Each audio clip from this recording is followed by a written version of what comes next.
vocês. Eu também sou suspeita a falar, porque ela tem um coração que jorra amor. Ela é amável. Todos aqui, eu tenho certeza que amam muito ela. E é um privilégio para mim, é uma honra poder apresentar ela nessa tarde. Porque ela é aquela que cuida da minha vida, cuida do meu coração. E não só da minha vida, ela cuida da minha família. Ela me conhece só de olhar. Ela sabe se eu estou bem, se eu não estou.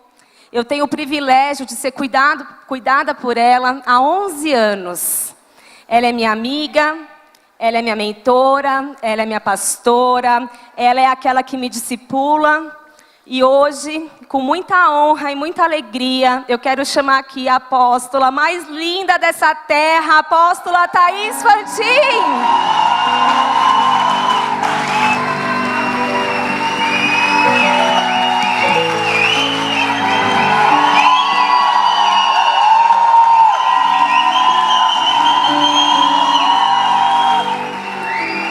Te amo. Maravilhosa, gratidão. Meu Deus, que recepção calorosa! Eu quero declarar que eu amo muito vocês. E que eu sou a pessoa mais privilegiada da terra. Sabe por quê? Porque Deus me deu o rebanho mais lindo da terra. Olha, que alegria. Vocês já são lindas naturalmente, mas hoje essa igreja realmente está um arraso. Eu fico muito feliz por você ter decidido vir a este lugar. Eu sei que esse congresso brota do coração de Deus. Esse é o 5º congresso de mulheres. E esse ano vai sair o primeiro dos homens. Vocês estão felizes por isso? Então vocês vão pilhar os maridos de vocês para que estejam aqui no congresso de homens. O tema do congresso dos homens é águas profundas. Vai ser forte também, amém? E quando eu fui clamar a Deus, perguntando ao Senhor qual era a direção para esse congresso, Deus me disse para a gente falar sobre transformadas para transformar. E eu não sabia ainda como seria as mensagens, o que seria elaborado, mas Deus logo de cara me deu a borboleta. E por isso tem tanta borboleta aqui, vocês estão vendo tanta borboleta? Mas antes de entrar na mensagem, eu gostaria de orar com vocês. Curva a sua cabeça, vamos fazer uma oração. Pai, em nome de Jesus, diante da Tua presença nós estamos, Senhor, com o coração sedento e atento para ouvir a Sua voz. Eu quero te pedir que Teu Santo Espírito possa falar com cada mulher que pisou neste lugar, com aquelas também que estão nos acompanhando via online, que o Senhor possa visitá-las de uma forma ímpar, que a partir de agora não seja mais eu a falar, mas que Teu Santo Espírito flua deste altar. Que o Senhor jorre a Tua presença deste lugar, Senhor. Tudo aquilo que o Senhor colocou no meu coração e que eu fui tão impactada com essa mensagem, que não fique somente naquilo que o Senhor pôs em mim, mas que o Senhor possa fluir deste lugar. Que essas mulheres possam de fato sair daqui transformadas para transformar. Eu quero declarar, Senhor, que o Senhor é o nosso convidado de honra. Quero me colocar, Senhor, na Tua presença, pedindo para que o Senhor me use a partir de agora como instrumento, Senhor. Que a Tua voz seja audível neste lugar. Que a Tua presença, Senhor, seja sentida por cada uma, Senhor, que adentrou aqui. Em nome de Jesus eu te agradeço, Senhor, porque o Senhor tem sido maravilhoso e nós estamos felizes pela Tua glória, em nome de Jesus. Amém e amém. Dê uma salva de palmas bem forte. A Ele toda a honra, toda a glória, toda a exaltação e todo o louvor. Amém? Eu vou pedir para que coloque a primeira imagem aí no telão. Só que eu quero descer. Eu posso descer? O pessoal que está gravando, eu posso descer? Eu atrapalho muito vocês se eu descer? Não? Então tá bom, porque eu não gosto de pregar aqui em cima não. Eu gosto de pregar mais pertinho. Quanto mais perto, mais calor humano. A gente vai ficando meia velha, vai perdendo a estabilidade, né, gente? Eu descia de saltão essa escada e nem sentia. Agora cada vez que eu vou descer ela, eu tenho que olhar bem para ver se não...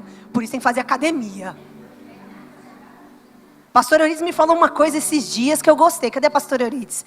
A pastora Eunice falou para mim assim: apóstola, até os 40 anos academia por estética. Dos 40 aos 60 é por qualidade de vida. Dos 60 em diante é para você ter uma velhice independente. Eu falei, gostei disso. Não é verdade? Pois bem, tem que ficar com as pernas firmes. Vamos lá, o que interessa. O tema da minha mensagem hoje é metamorfose e metanoia. A borboleta, quando Deus me deu essa visão da borboleta no congresso, Transformadas para Transformar, eu fui buscar em Deus o que significava esse símbolo.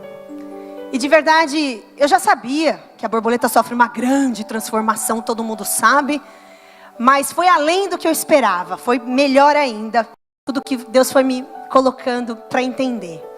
E eu descobri que a borboleta passa por 4 estágios. O primeiro são os ovos. O segundo é quando ela vira uma larva.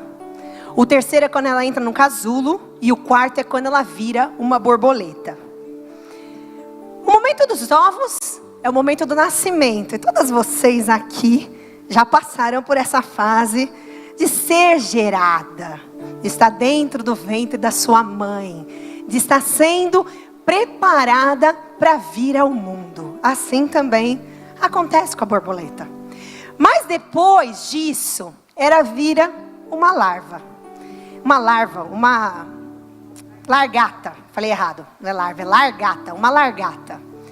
E uma largata, para mulher principalmente, aquele bicho não é bonito não, né, gente? Dá uma paura quando você vê uma largata, porque a sensação que você tem é que aquilo vai te queimar. Não é uma sensação estranha que a gente tem com aquele bicho feio? E ela não é admirada. Ela não é contemplada. Muito pelo contrário, é um bicho totalmente indiferente. Ninguém para olhar uma largata. Ninguém para admirar a beleza de uma largata. E ela vive lá, por um período, comendo, se nutrindo, mas também rastejando. Barriga no pó, cara no chão. Quantas vezes a gente sente assim, né? Caídas, prostradas, às vezes chateada, triste, decepcionada. E aí, logo depois desse processo, ela entra no casulo. E eu acredito que o casulo deve ser a pior fase da existência dela. E naquele momento de casulo, ela fica totalmente alheia e a parte do que está acontecendo na natureza. Ela se fecha ela forma uma cúpula que ela se fecha lá dentro e ela não pode sair para se alimentar. Ela não pode sair para ter acesso a nada nem a ninguém. E naquela hora ela está passando por um processo de transformação. Mas quem olha de fora não consegue enxergar nada a não ser um ser estranho. Quantas vezes Deus está nos forjando para tantas coisas. Deus está nos moldando para tantas coisas. E quem olha de fora só vê uma coisa estranha. Quem olha de fora não consegue ter dimensão do que vai acontecer. E eu quero que você entenda uma coisa. Vocês conseguem me enxergar bem aí? Tá tudo bem? Se estiver ruim, vocês avisam, tá bom? Que eu volto para lá. Mas eu não gosto de ficar lá porque lá dá uma sensação de distância. Aqui dá a sensação de proximidade. Eu prefiro ficar aqui. E quantas vezes nesse processo em que a gente está dentro de um casulo, a nossa sensação é de que o mundo parou. Tá tudo horrível. Tá tudo difícil. Parece que não existe mais esperança. Uma borboleta, evidentemente que ela não pensa. Mas se ela pensasse, vocês já imaginaram as crises que ela ia entrar? Tipo, acabou minha vida. Eu vou morrer nesse negócio fechado. Talvez ela não tivesse dimensão do que Deus estava proporcionando para ela. Talvez ela não tenha essa dimensão. E assim é nas nossas vidas. Muitas vezes a gente não tem dimensão do que Deus está proporcionando para cada uma de nós. No momento que a gente está fechada. No momento que a gente já passou tantas situações adversas, que parece que a gente vai para aquele casulo e lá a gente fica fechada. Mas aí, passado esse tempo, essa borboleta rasga aquele casulo, as asas dela ainda molhada, ela precisa do contato com o ar, para que as asas sequem e ela consiga fazer o seu voo mais maravilhoso. E aí, aquilo que era algo feio, desprezível, sem valor, de repente se torna algo lindo e contemplado. Quantas vezes você parou para olhar uma borboleta? Eu tenho certeza, principalmente aquelas com as asas bem coloridas, a gente para e fala, uau, olha essa borboleta. Não é assim? Porque é algo que chama atenção, que é lindo. Mas para viver isso, ela teve que viver um processo que só ela sabe o preço que ela pagou. Quando a gente olha a borboleta, a gente não imagina quanto foi difícil ela se tornar uma borboleta. E hoje, Deus me traz nesse lugar para dizer que cada uma aqui não imagina o que Deus vai fazer na sua vida e em quem Ele vai te tornar. Uma hora todos olharão e verão a beleza de tudo o que Deus fez através de você. Eu creio nisso. E aí eu fui buscar em Deus versículo que embasasse isso, e esse versículo está no seu kit da necessária aí que você ganhou.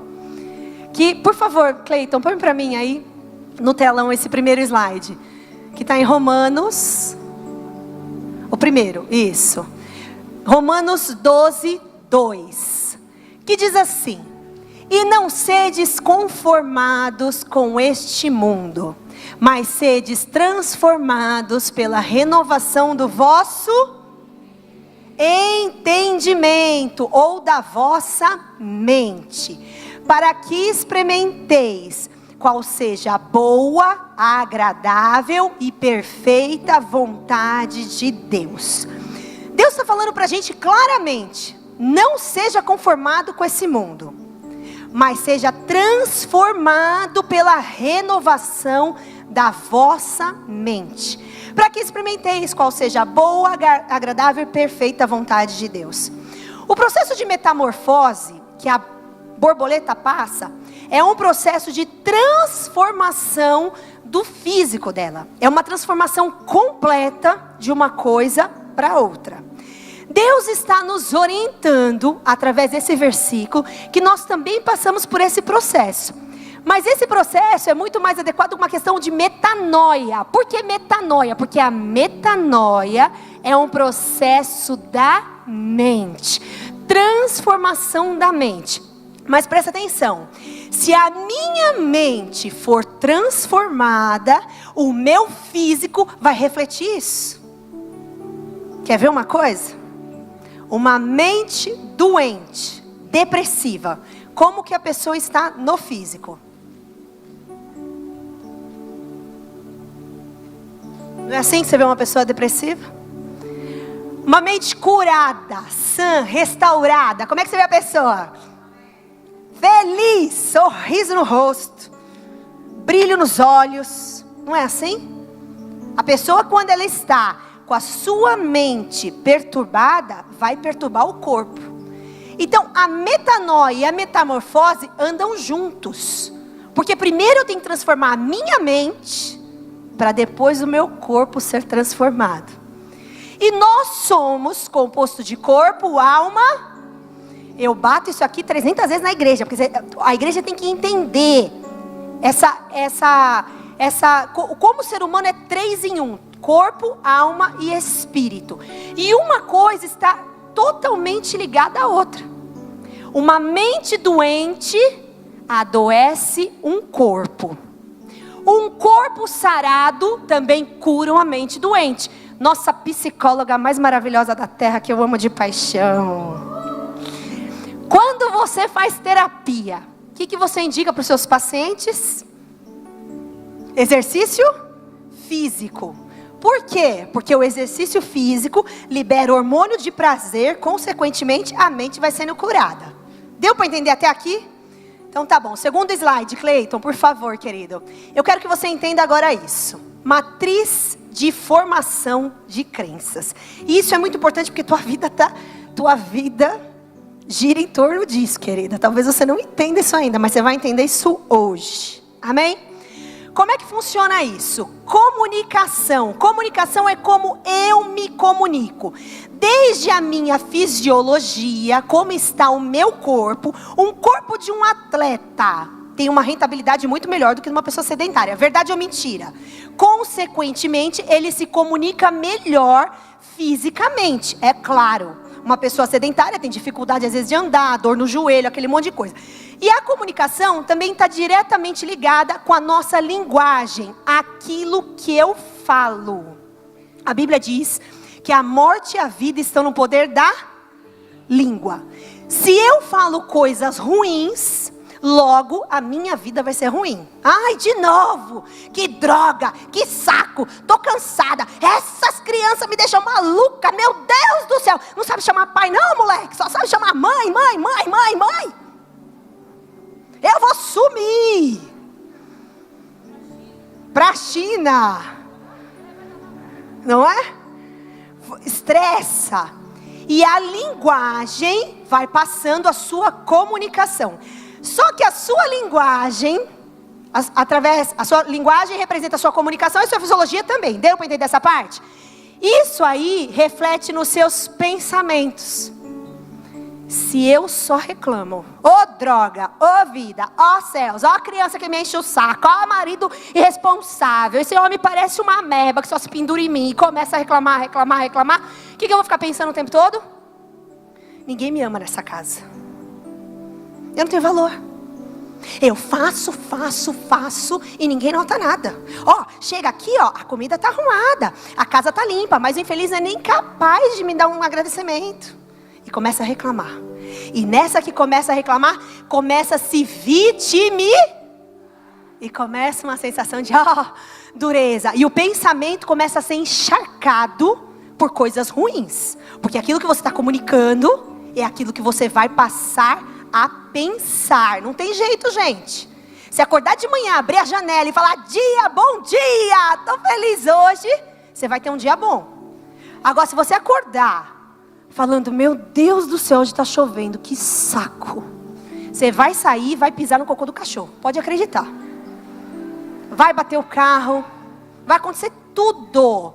Por quê? Porque você comunicou ruim, passou a pensar ruim e as coisas vão te cegar cada vez mais. Pode ver, pessoas que são negativas, elas parecem que atraem tudo. Não é que parece que atrai não, atrai de verdade.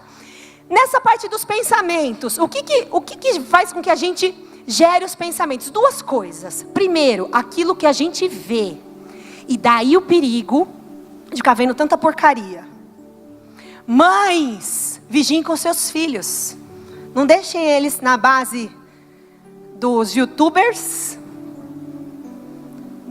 das TikTok e do monte de porcaria que tem nessa internet. É difícil, eu sei porque eu também sou mãe. É muito difícil controlar isso.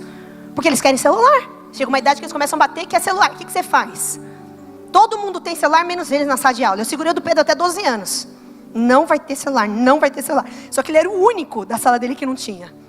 Tava batendo 12 anos, mãe, pelo amor de Deus, mãe, um celular pra mim, todo mundo tem. Aí tive uma conversa e dei o celular. Tento vigiar o máximo possível. Eu sei que a gente não consegue 100%, mas isso é perigoso. O que você olha é o que vai vir na sua mente. E não tem jeito. Quem só assiste porcaria, vai pensar porcaria. Quem só vê esse tipo de coisa, vai reproduzir isso. Por isso que é tão importante também os lugares que você frequenta. Quanto mais você vem na igreja, quanto mais você vai na célula, o que você está vendo? Coisas boas. Que imagem você está salvando? Aquilo que é bom. Sua mente está sendo alimentada do que é bom. Fora essa questão de imagens, diálogo interno. O que é diálogo interno? É quando você fala com você mesmo. Vocês conversam o dia inteiro com você. Fala sério. Fala sério. Quantas vezes você está falando com você? Quando você está por si, você está... Então, mas eu não sei o que. Não, mas eu vou fazer assim. Não, mas é melhor fazer do outro jeito. E não é assim?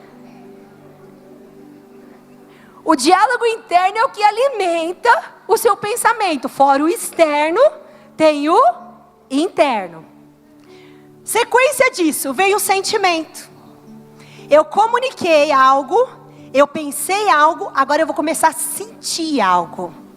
Eu pensei que eu não sou valorizada, que ninguém me dá valor. Aí eu começo a me sentir abandonada.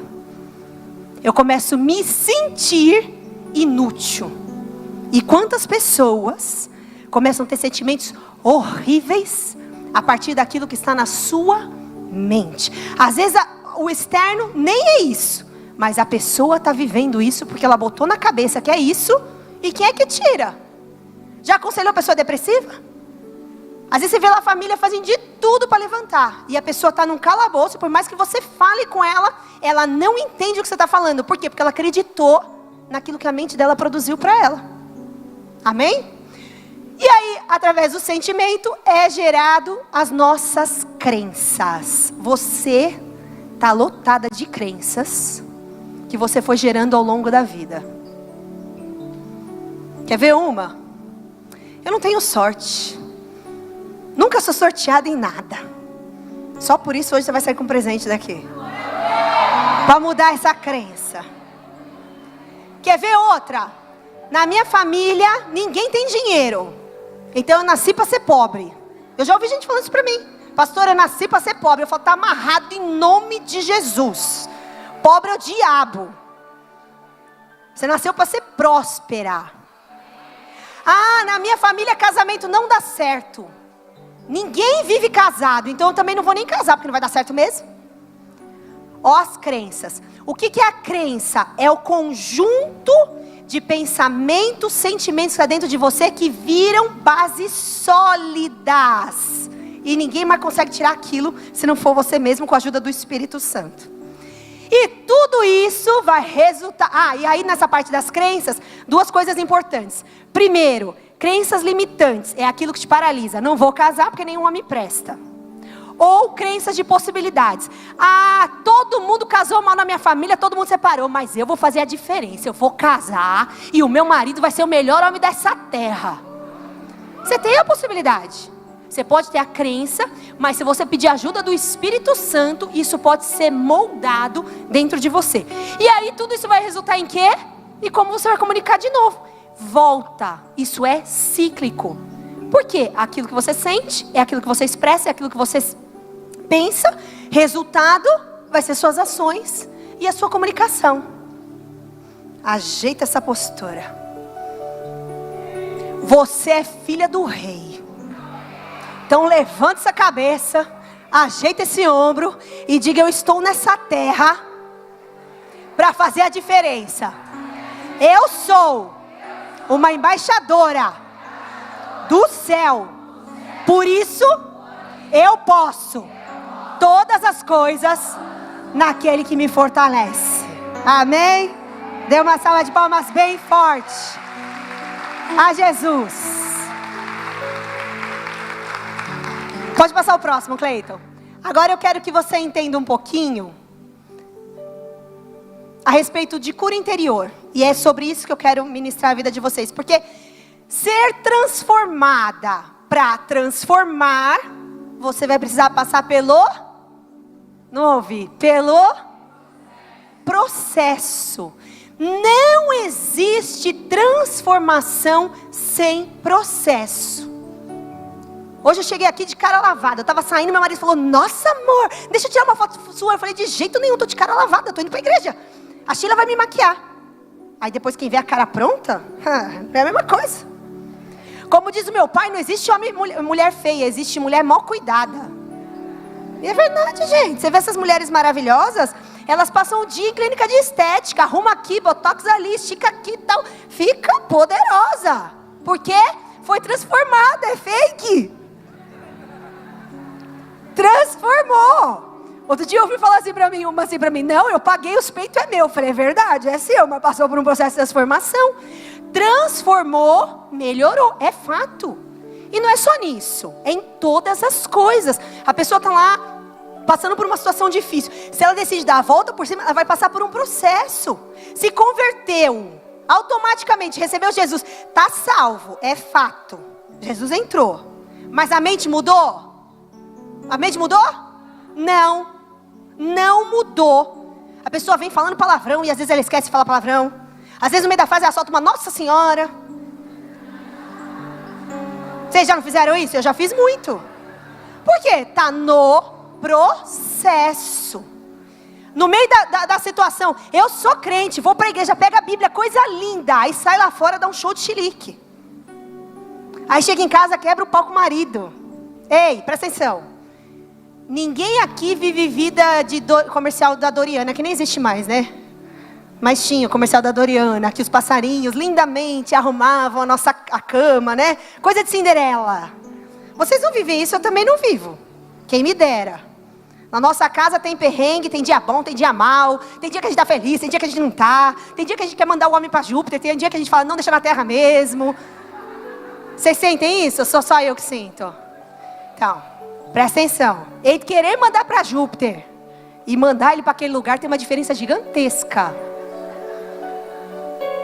A Bíblia diz, irai-vos, mas não. O que significa isso? Situações adversas a gente vai ter que administrar. Tem dia que não tá bom? Tem. Mas não pode baixar o nível. Tá entendendo? Senão significa que ainda não está no processo. E para estar no processo, precisa estar comprometido com ele. Olha, a Márcia me ministrou esses dias sem saber. Cadê a Márcia? Cadê a Márcia? Marcinha. Essa aqui. Ela me ministrou esses dias sem saber. Ela emagreceu 9 quilos. Fica em pé aí. Uma salva de palmas. 9 quilos. Aí, eu não tinha visto, eu acho que eu tinha visto ela esses dias, mas eu sou meio desatenta, às vezes eu não noto. Eu não tinha notado. Quando eu olhei pra ela, eu falei, nossa, o que você fez? Ela falou assim, e a gente se envolveu aí num monte de mulher, pra ver qual que emagrecia mais. E aí eu fiz um monte de coisa, apóstolo. Depois eu te mando o que eu fiz. Aí eu falei assim, peraí, me manda o que você fez. Aí ela me mandou a sopa que ela tomava, o tempo que ela fazia de academia, 1h30 de manhã, 1h30 à noite. E tudo que ela estava fazendo. Quando eu vi os 333 áudios que ela me mandou de 5 minutos cada um, eu ouvindo e pensando assim, ela é louca, eu não vou fazer isso nunca. Escute só. Aí eu estava preparando minha mensagem. Aí Deus falou assim para mim, ei, você não quer passar pelo processo. Aí eu falei assim, como assim, Deus? Aí ele falou assim, presta atenção. Você está vendo o resultado. E você quer o resultado. Porque eu estou falando que eu quero emagrecer 10 quilos. Você quer esse resultado. Você sabe como fazer, porque ela acabou de te dar a receita. A questão é, você quer passar pelo processo? E eu falei, não. Obrigado. Vou na próxima, agora não.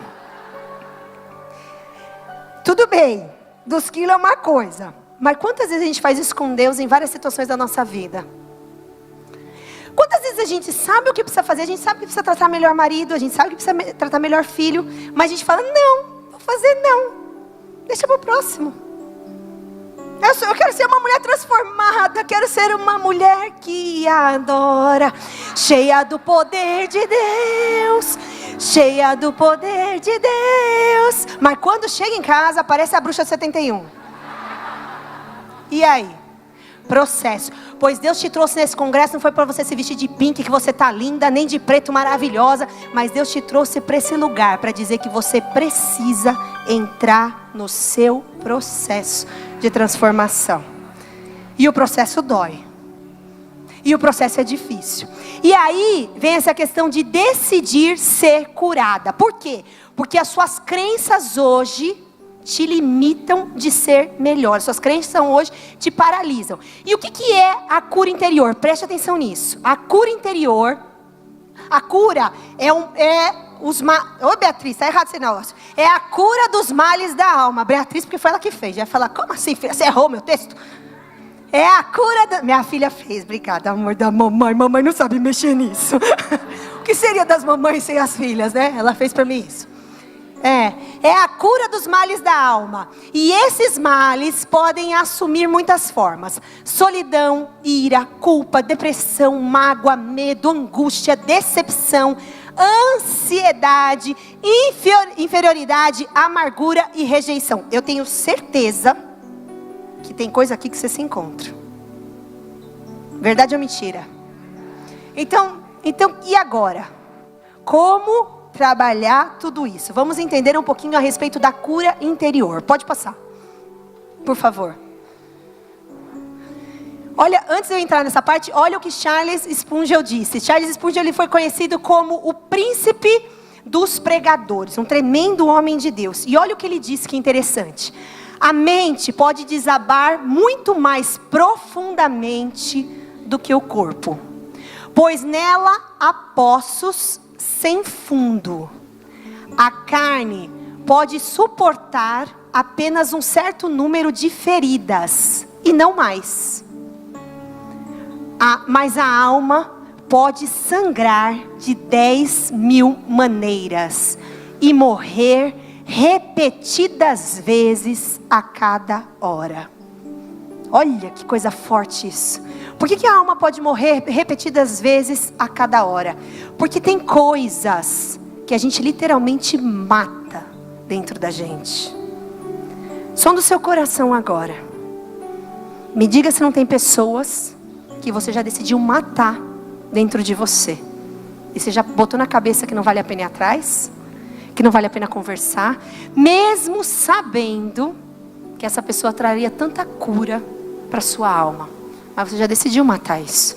Coisas que você sepultou aqui dentro, que você sabe que se saísse, te aliviaria tanto. Hoje mesmo eu ouvi um testemunho de uma pessoa que falou assim para mim: ontem foi demais. Na hora da cura, eu abracei uma pessoa e hoje eu estou me sentindo tão leve, tão leve, tão leve. Porque era o que Deus precisava fazer naquele momento. E Deus fez. Mas para Deus fazer, eu tenho que estar determinada a curar a minha alma. Amém? Pode passar, Cleiton, por favor. Existem alguns fatores que podem fazer com que as feridas nos marquem mais profundamente. Que fatores são esses? Traumas na infância. Preste atenção. De 0 a 12 anos é onde acontece a formação, a maior parte da formação das suas crenças. Muito do que você é hoje, eu diria que a maioria, quase que... Quanto em porcentagem, minha psicóloga favorita? Uns 80%? Tá lá atrás com o papai e com a mamãe e com a situação que você viveu na sua infância. Por quê? Porque aquele momento você está formando quem você vai ser. E aquilo que você recebeu como verdade vai te acompanhar o resto da vida. O resto da vida. Se você viveu numa casa onde tinha abundância de coisa, você vai aprender a ser abundante. Se você viveu numa casa onde tinha muita recessão, talvez você seja muito difícil para gastar dinheiro. Ou o contrário, ou por conta daquilo, quer gastar tudo que tem e o que não tem. E aí são várias coisas que influenciam desde a nossa infância. O outro ponto importante, situações de muito impacto. Isso vai te marcar com uma profundidade. Eu, por muitos anos, tive trauma de sangue. Todo mundo que me conhece sabe, né? Pastora saia correndo, via sangue. Não sou a pessoa mais indicada, não gosto até hoje. Mas hoje já melhorei, não desmaio mais, pelo menos. Antes eu caía desmaiada, via sangue e desmaiava. Por quê? Quando eu fui buscar entender isso, eu lembrei disso quando eu estava com 19 anos de idade. Eu vi um acidente quando eu tinha 5 anos de idade. E uma criança morreu num acidente de carro. E eu via o bebê morto. Aquilo trouxe um impacto para mim, que eu apaguei isso da minha mente dos 5 até os 19. Mas eu via sangue, eu desmaiava, eu via sangue, eu desmaiava, eu via sangue, eu desmaiava. Tentei buscar a cura, tudo quanto é jeito, não conseguia. Até que passei por um processo com uma terapeuta cristã que me fez ver Jesus na cena de tudo e o negócio foi reconstruindo na minha mente. E graças a Deus, não desmaio mais. Não é um ambiente mais confortável para mim. Portanto, se você se machucar, chame outra pessoa. Mas hoje já lido com isso de forma diferente. E eu sei que tem muita gente aqui que passou situações traumáticas. Seja acidente, abuso. Quantas mulheres aqui foram abusadas? Quantas? É impressionante o número. Se eu fizesse uma pesquisa aqui, eu tenho certeza que pelo menos 40% desse auditório já passou por isso. Ou mais. É assustador. E isso marca. Isso gera uma dor na alma.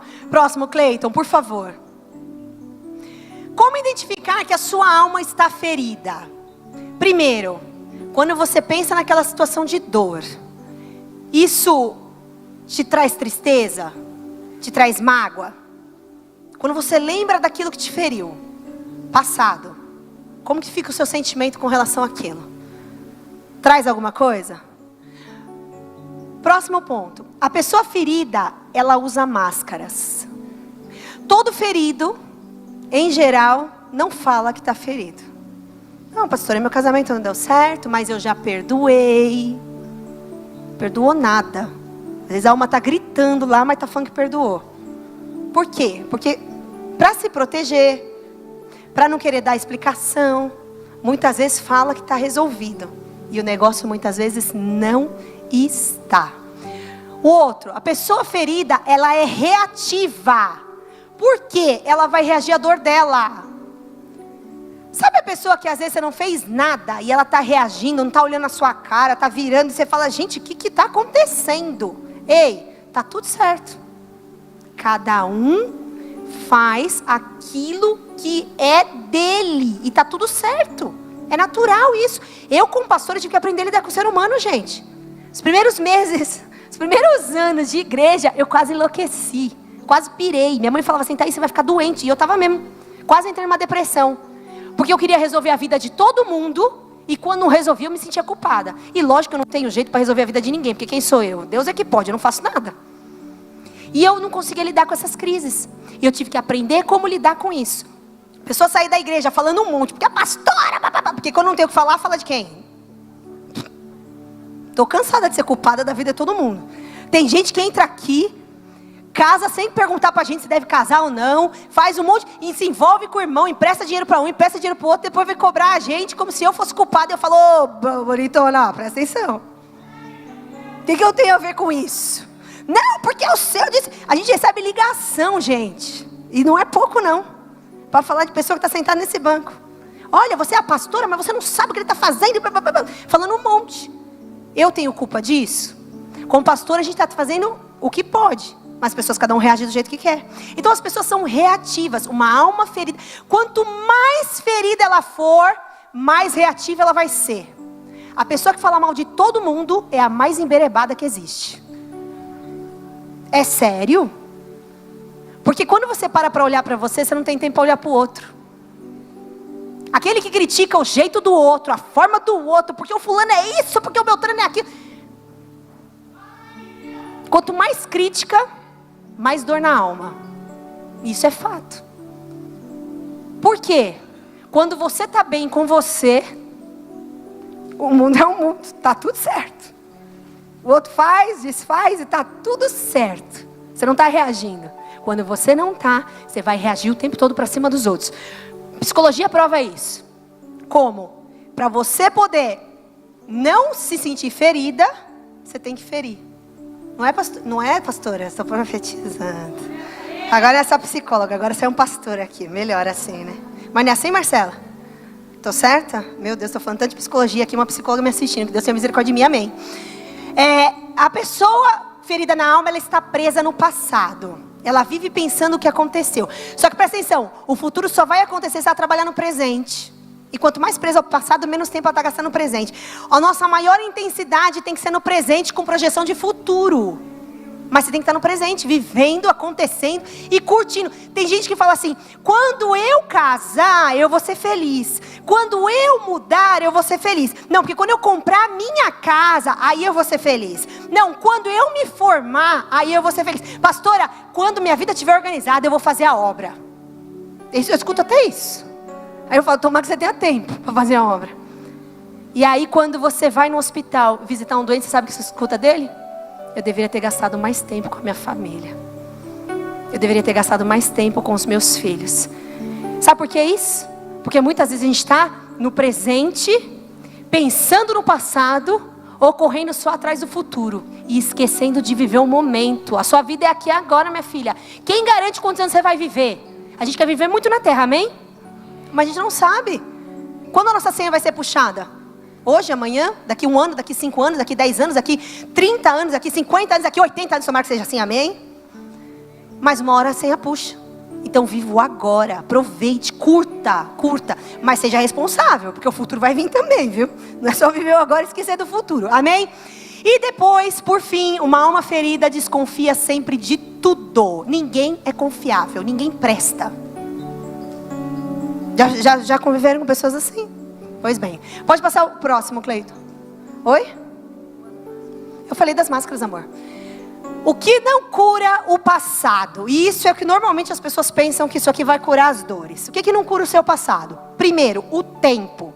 O tempo não apaga dores. Tem gente que fala assim, com o tempo essa ferida passa. Passa? Não passa, vira câncer. Não passa, vira doença. Uma situação não tratada ao longo do tempo vai adoecendo a pessoa. Porque aquilo deveria ter sido tratado de forma diligente e não foi. Outra coisa importante, a distância. Tem gente que acha, porque, não, eu separei, nunca mais vi o meu ex-marido, então tá tudo certo. A ferida vai passar. Vai passar? Vai passar nada. Porque ele está morrendo todo dia dentro de você. Você está com o defunto lá dentro e não percebeu. Porque está doendo. Outra coisa que não cura o passado, o fato de estar na igreja. Não cura. Mas pastor, eu aceitei Jesus. Glória a Deus por isso. Só que você tem que decidir ser curada. É decisão. Senhor Jesus, eu te aceitei, mas agora eu peço que o Senhor comece a trabalhar as minhas emoções. Eu estou morrendo de ódio do fulano de tal, mas eu sei que eu não posso ser assim. Então me ajuda a trabalhar as minhas emoções. Eu não quero nem olhar para a cara daquela ciclana, porque eu tenho vontade de pegar a cara dela e esfregar no asfalto. Vai falar que vocês nunca sentiram isso na vida.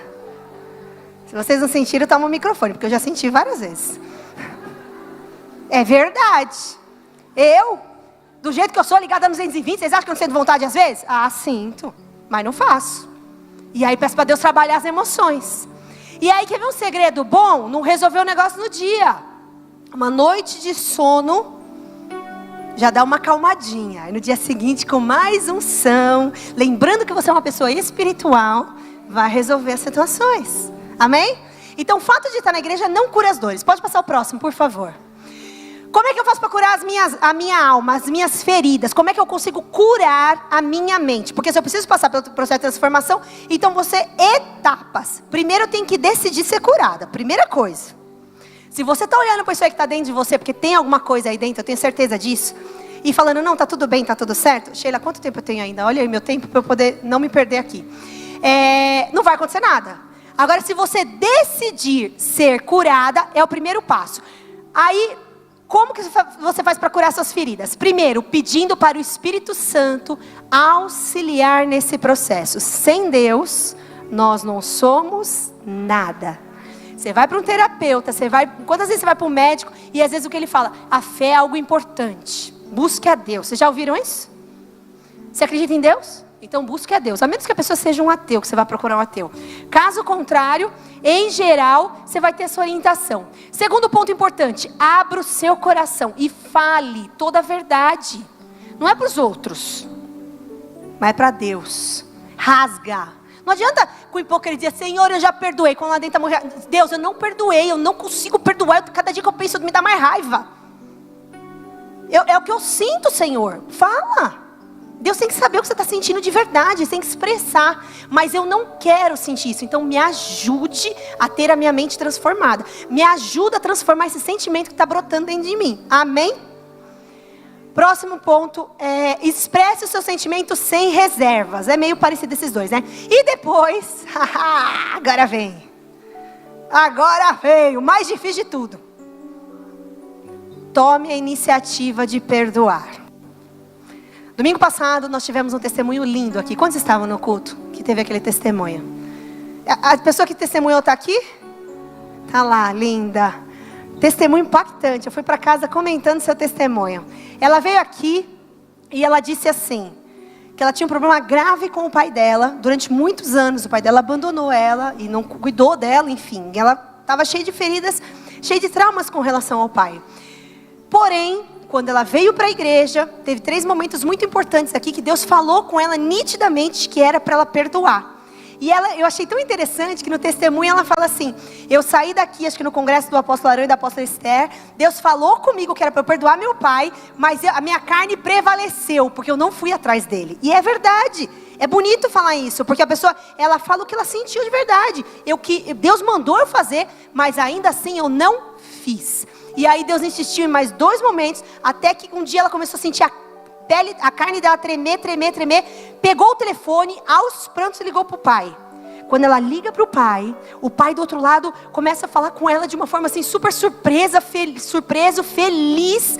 E aí começa a dizer para ela que agora também vai começar a ligar para ela. Depois, quando ela desliga o telefone, o pai liga de novo para ela e fala: só quero ter certeza que esse é seu telefone. Agora eu vou falar com você todo dia. Vem me ver, vamos sair. Quer dizer, ela abriu uma porta onde existia uma barreira. Aquilo foi cura na alma dela e aquilo foi cura na alma do pai.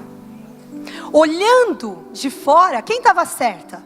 Ela, porque o pai abandonou. O pai nunca tem que abandonar filho, independentemente de ter separado ou não. Mas o perdão não diz respeito a você estar certo ou não.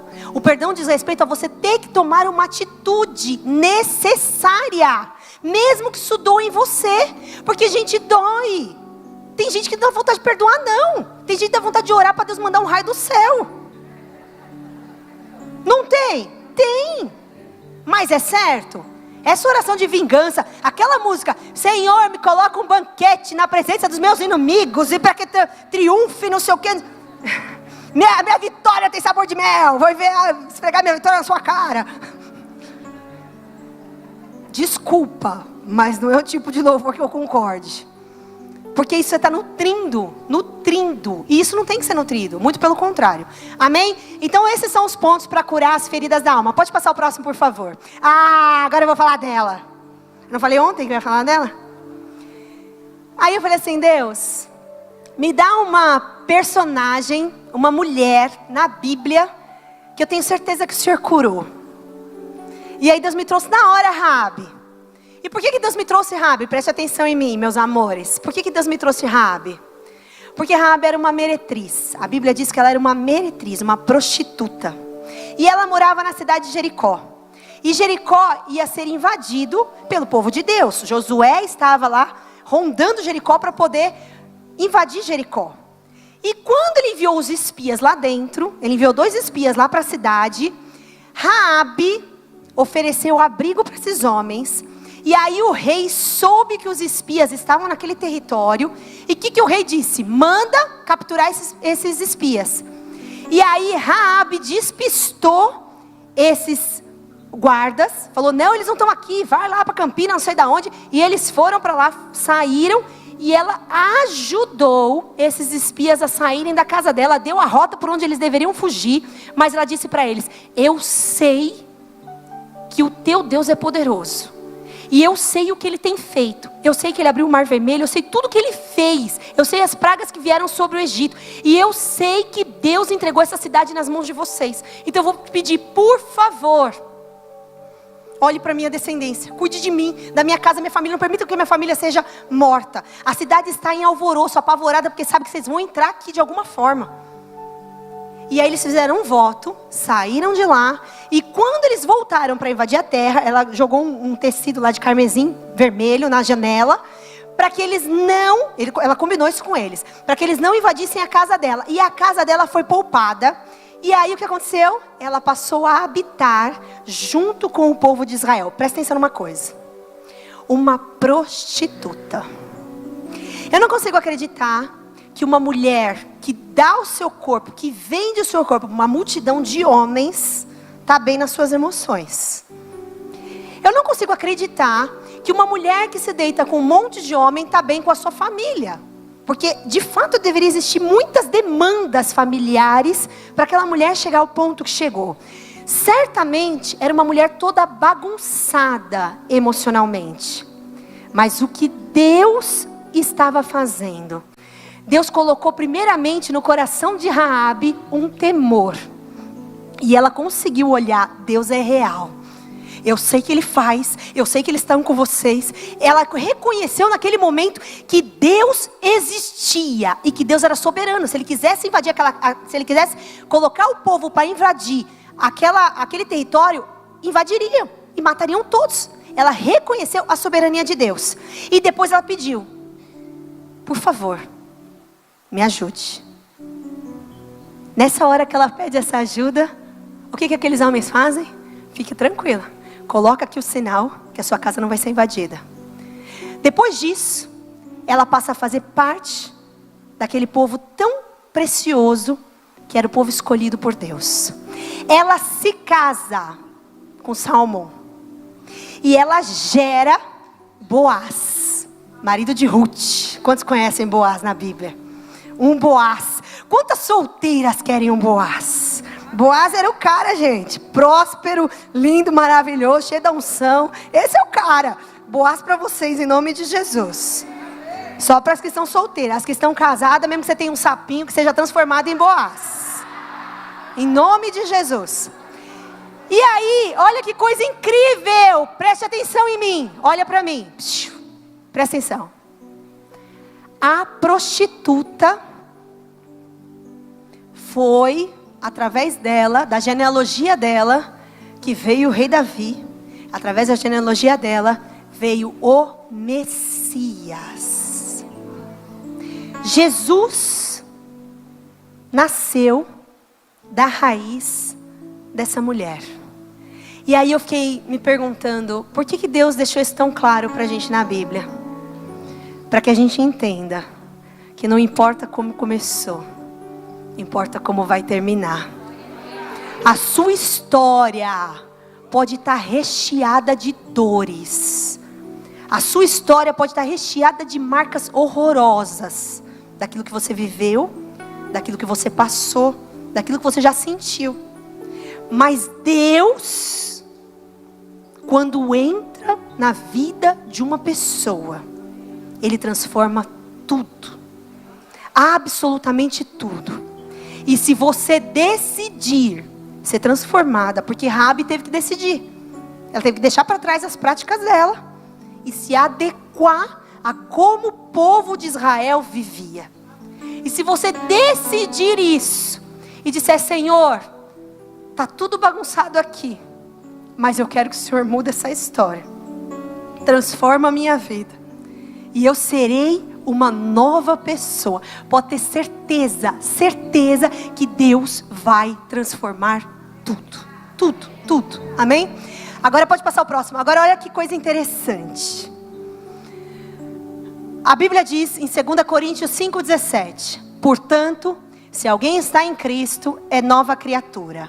As coisas antigas já passaram e eis que tudo se fez novo. Tudo se fez novo. A borboleta, antes de ser uma borboleta, é uma largata. Mas mesmo como largata, ela talvez não entende nada do processo dela. Talvez dentro da sua natureza pequena, e talvez até indiferente, ela só se acha uma largata. Mas dentro dela, existe todas as propriedades prontas para virar uma borboleta. O seu DNA é de borboleta. O seu DNA é de algo deslumbrante. Mas muitas vezes, ela está vivendo ainda como uma largatinha. O que eu estou falando aqui para você hoje? O seu DNA é de filha. Filha de Deus. E quando Ele diz que se alguém está em Cristo, nova criatura é. As coisas velhas já se foram e eis que tudo se fez novo. Ele está dizendo assim para você: ei, assume a sua identidade de borboleta e vai voar alto. Assume a sua beleza e vai fazer coisas que você nunca pensou em fazer. Assume a sua essência e vai viver de maneira gloriosa. Pode passar o próximo agora para mim.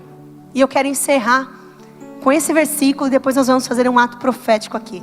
João 15:16 diz assim: não foste vós que escolheste a mim, pelo contrário, eu vos escolhi e vos designei para que vades e deis, e o vosso fruto, a fim de que tudo quanto pedis ao Pai em meu nome, Ele te conceda. Aqui tem uma chamada. Deus me escolheu, Deus te escolheu. Para quê? Para um propósito. E que propósito é esse? É dar frutos.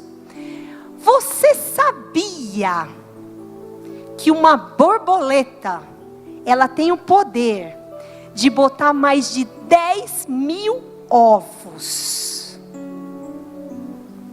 Ela tem uma capacidade incrível de reprodução. Mas enquanto ela é largata, ela não reproduz. Ela só reproduz quando ela está na sua melhor versão. Eu quero te dizer algo. Se você decidir assumir a sua real identidade, aquilo que Deus te criou, se você sair daqui entendendo esse processo de transformação, de metamorfose, metanoia, eu vou transformar minha mente, vou sair daqui diferente, você vai reproduzir muito. Reproduzir em que área? Todas as áreas. Seja dentro da sua casa, seja com seus filhos, seja com a sua família, seja no seu ambiente de trabalho, seja no seu ministério. Deus te dá uma chamada, vai, dá fruto, dá fruto, dá fruto. Uma árvore sem fruto é considerada uma árvore inútil.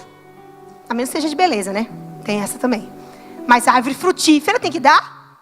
E nós somos chamadas por Ele para quê? Para dar fruto. Então que você possa receber isso no seu espírito e sair daqui frutificando. Por quê? Porque também é promessa. Tudo que você pedir ao Pai, no nome dEle, se você estiver dando fruto, Ele vai... Quantas querem ter suas orações ouvidas? Quantas querem ter concedido o sonho do seu coração? Então, meu recado para você hoje é que você assuma a sua melhor versão e saia daqui transformada. Amém? Nós vamos ter um ato profético agora. Amém. Glória a Deus. Glória a Deus. Deus falou com você? Então nós vamos ter um ato profético agora. E eu quero que vocês prestem bem atenção nisso. Não sei, as meninas estão prontas aí? Tá tudo certo, gente? Tudo certo? Então, bora lá.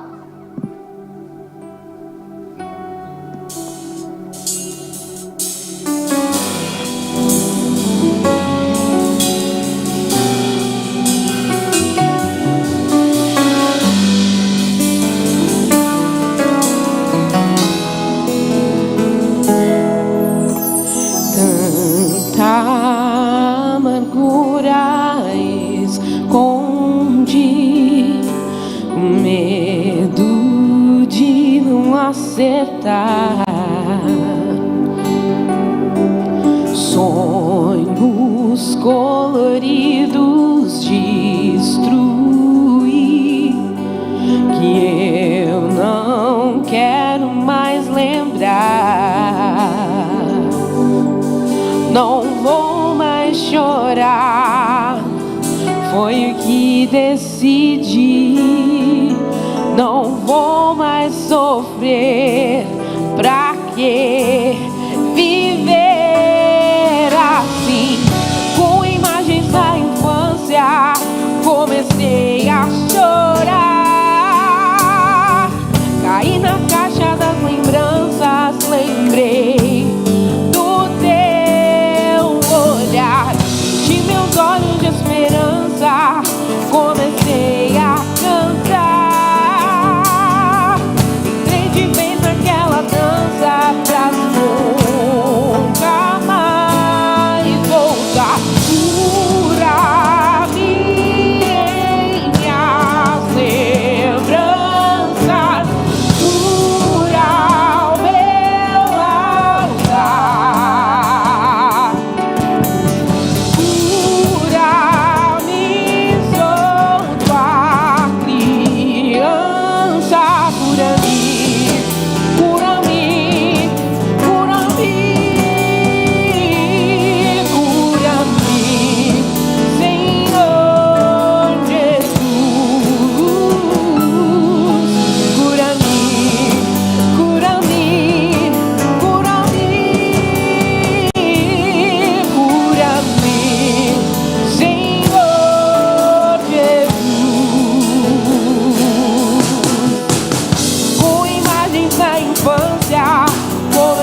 comecei a cantar. E crente fez aquela dança pra nunca mais voltar.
Do seu lado, abrace uma pessoa.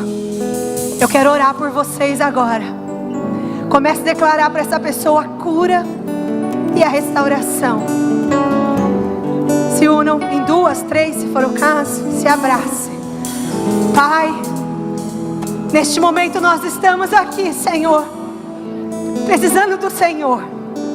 Há dores em nossa alma, há feridas, Senhor, que foram causadas, há situações para administrar, Senhor, que muitas vezes estão sangrando dentro do nosso emocional, estão sangrando dentro do nosso interior.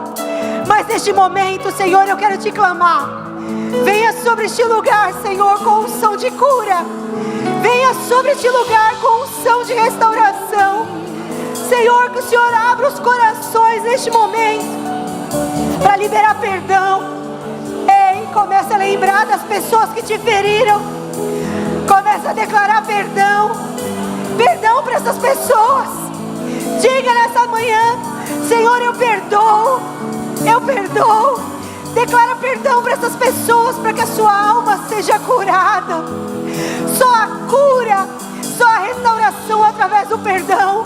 Então eu te peço, Espírito Santo, venha sobre este lugar, Senhor. Nos envolva com a tua presença. Nos envolva com a tua glória. Encha, Senhor, a tua graça neste lugar. Derrama, Senhor, mais de ti. Mais, Senhor, que o Senhor possa trazer perdão a esses corações. Que o Senhor possa trazer cura. Que o Senhor possa trazer renovação, Senhor. Que haja libertação. Ah, Deus, nós carecemos, Senhor. Se porventura há mulheres aqui que estão dentro desse casulo, tentando se libertar, Senhor, hoje eu quero te pedir: rompe esse casulo, Senhor. Rompe esse casulo, Senhor. Rompe esse casulo. Derrama poder sobre este lugar. Derrama a tua glória. Derrama a tua glória. Derrama a tua presença. Sopra, Espírito Santo.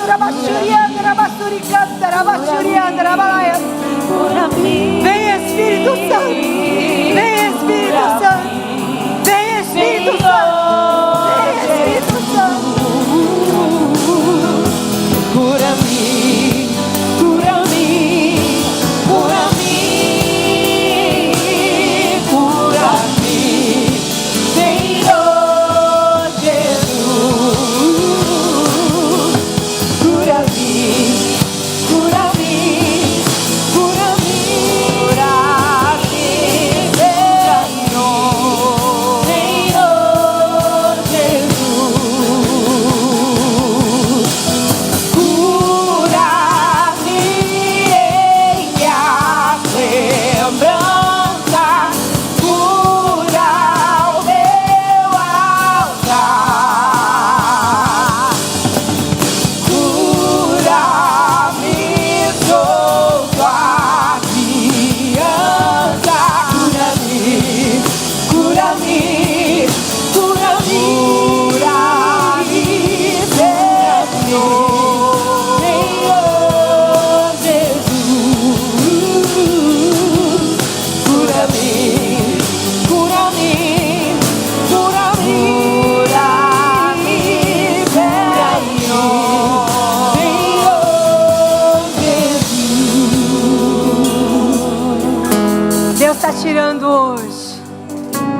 borboletas do casulo.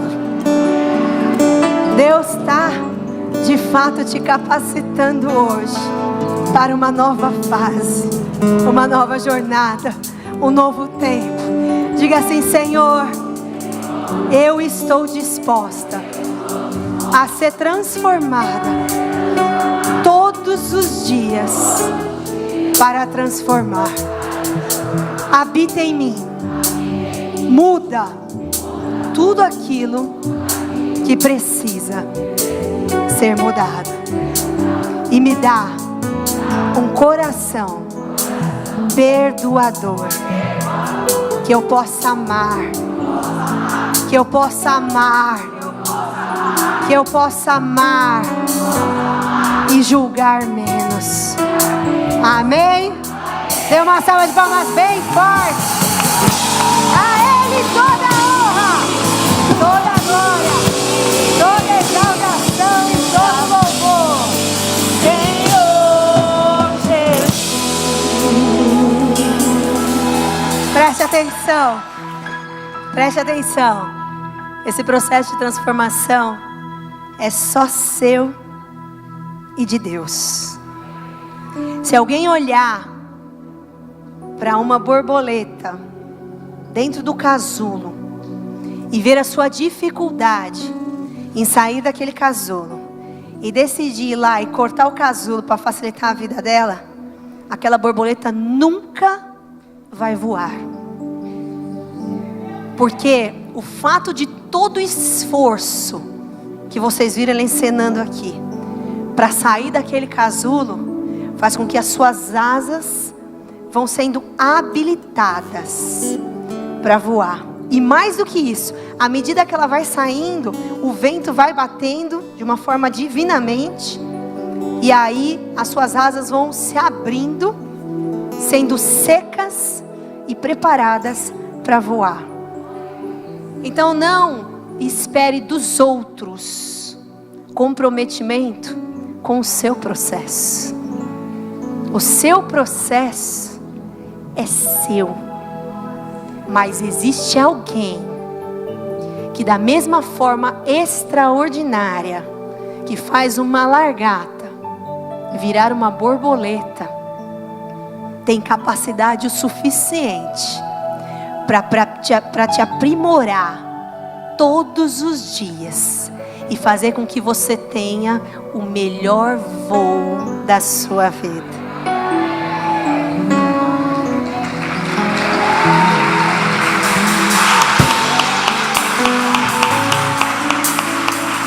Agora preste atenção em mais uma coisa. Nós somos um pouquinho diferente da borboleta. Porque na vida da borboleta, uma vez de largata transformada para borboleta, ela jamais volta a ser transformada em largata. E ela jamais volta para o casulo. Uma vez que ela sai para voar, dali é para a morte. Mas nós muitas vezes entramos de novo no casulo. Tem muitas coisas que acontecem que às vezes não jogam para dentro do casulo. Mas presta atenção. Todo casulo tem que ser temporário. Ainda que você esteja nele pela segunda, pela terceira, pela quarta, pela milésima vez, decida todas as vezes que você em Deus pode romper todos os casulos que a vida te colocar. Todos. Não há mal que dure para sempre. Deus é fiel para cumprir todas as promessas que Ele já te fez. Amém? Que Deus te abençoe. Amo vocês. Beijo no coração. Pode sentar. Glória a Deus. Agora é quem aqui? Eu estou perdida no cronograma, Sheila. Você agora? Aline.